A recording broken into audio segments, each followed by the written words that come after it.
नमस्कार. आज आपण बनवलेला आहे रवा केक. अगदी सोप्या पद्धतीने मी ही रेसिपी तुमच्यासोबत शेअर करते.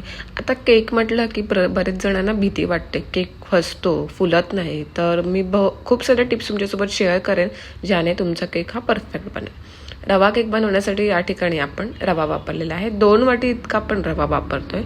आता टिप नंबर 1, रवा हा पहिल्यांदा बारीक करून घ्यायचा. जर बारीक रवा वापरला तर अतिउत्तम, पण तुम्ही कोणताही रवा वापरा तो मिक्सरमध्ये बारीक करून घ्या.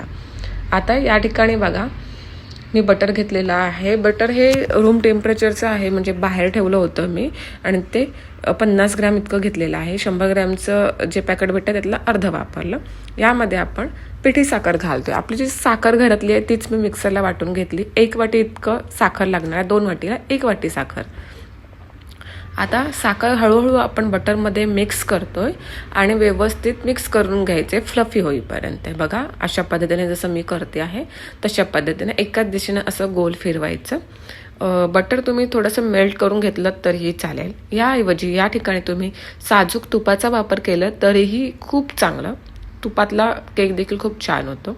आता मिक्स केलं मी व्यवस्थित बटर आणि साखर.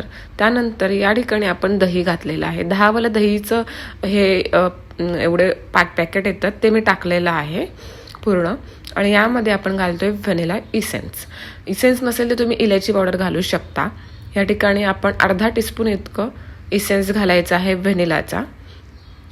मिक्स करतोय व्यवस्थित सगळं मिश्रण जे आपण आहे ते मिक्स करून घेतलं. आता या ठिकाणी आपण जो मिक्सरला रवा बारीक करून घेतला होता तो घालायचा आहे.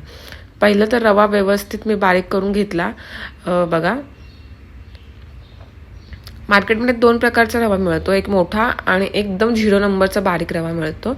तर 0 नंबरचा रवा आहे तो तुम्ही वापरू शकता या केकसाठी. त्याची कन्सिस्टन्सी खूप छान होते केकची. आता आपण हे बघा, सगळं मिश्रण मिक्स करून घेतलं आहे. मिश्रण थोडंसं घट्ट आहे त्यामुळे मी ते दूध वापरते आहे. दुधामध्ये थोडीशी साय होती म्हणून ते तुम्हाला घट्ट दिसते. थोडंसंच दूध वापरायचं, 2 ते 3 चमचे. आता दूध कसं वापरावं, किती कन्सिस्टन्सी असावी बॅटरची, तर सुरुवातीला 1 चमचा दूध घाला, परत मिक्स करा, नंतर अजून 2 चमचा घाला. तर तुम्हाला जर वाटलं की घट्ट आहे बॅटर तर तुम्ही थोडं थोडं दूध ॲड करा, एकदम दूध टाकायचं नाही. आता बघा, मी मिक्स करून घेतलं आणि कन्सिस्टन्सी आपल्याला अशा पद्धतीनं हवं आहे. एकदम पण पातळ नाही आणि एकदम पण घट्ट नाही. मिक्स केल्यानंतरला आपण यामध्ये तुटीपुटी घालतोय, हे ऑप्शनल आहे. आता या ठिकाणी घातल्या बेकिंग पावडर अर्धा चमचा आणि पाव चमचा मी खायचा सोडा घेतलेला आहे. ओके, आणि वरून थोडंसं अर्धा चमचा इतकं पाणी घातलं, नाही घातलं तरी चालेल. पाणी घातल्यावर थोडासा फेस येतो, लगेच सोडा फुलतो आणि लगेचच मिश्रणामध्ये आपण मिक्स करून घेतोय. सोडा टाकला आणि बेकिंग पावडर टाकली की मिश्रण जास्त वेळ बाहेर ठेवायचं नाही, तो लगेच मिक्स करायचा. बघा, मी एकाच डिरेक्शनने मिक्स करते. बॅटर पहा, बॅटरची कन्सिस्टन्सी पहा किती घट्ट आहे ते. आपलं बॅटर तयार झालं. आता आपण बेकिंगला ठेवतोय. एक टीन घेतलेला आहे, हा 7 इंचचा टीन आहे. त्यामध्ये आपण बेकसाठी ठेवतोय. आधीच मी भांड्याला तेल लावून घेतलं होतं खाली, किंवा तुम्ही बटर पेपर देखील वापरू शकता. मिश्रण टाकल्यावर व्यवस्थित सगळीकडून असं टॅप करून घ्यायचं, जेणेकरून जे एअर बबल्स असतात ते निघून जातात. वरून हलकीशी तुटीपुटी टाकले, तुम्ही तुमच्या आवडीनुसार ड्रायफ्रुट्स टाकले तरीही चालणार आहे. आता हे भांडं आपण बेकिंगसाठी ठेवतोय. बेक करण्यासाठी घरामध्ये कढई असते किंवा मोठं टोप असेल ते ठेवायचं. त्याच्यामध्ये अशा पद्धतीची जाळी ठेवायची, एक रिंग, आणि ते आधीच मी 5 मिनटं गरम करून घेतलं. 5 मिनटं गरम केलेल्या भांड्यामध्ये मी हे केकचं भांडं ठेवलेलं आहे. पॅक करायचं पूर्ण आणि शिजवून घेतोय आपण, म्हणजे बेक करून घेतोय 30 ते 35 मिनिटासाठी. 30-35 मिनिटानंतर मी झाकण काढलेलं आहे. मध्ये देखील 15-20 मिनिटं झाली की चेक करायचं.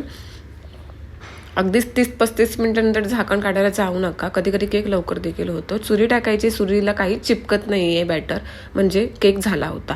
आता हा केक मी काढते, पण गरम मी केक हा डिमोल्ड करत नाही आहे. पूर्णपणे थंड होऊन दिला त्यानंतरच त्याला भांड्यामधून मी काढते. 4ही साईड अशा सुरीने पहिल्यांदा मोकळा करून घ्यायच्या आणि नंतरला तो डिमोल्ड करायचा आहे. एक गोष्ट लक्षात ठेवा, रवा केक बनवताना यामध्ये मैदा वापरला जातो, ज्यामुळे त्याची बाइंडिंग ही खूप छान येते. तो फसत नाही किंवा असा फुसफुशीत होत नाही. या ठिकाणी आपण रवाच वापरलाय, मैदा वापरला नव्हता, त्याच्यामुळे हा थोडासा भुसभुशीत झालाय, म्हणजे कट करताना हलकासा असा तुटत आहे, थोडासा चुरा होत आहे. आहे, त्यामुळे सावकाश कट करा. मला मैदा वापरायचा नव्हता, फक्त रव्याचं बनवायचं होतं म्हणून मी मैदा वापरला नाही. त्याची रेसिपी देखील मैदा आणि रवा केकची मी तुमच्या पुढे नंतर शेअर करणार आहे.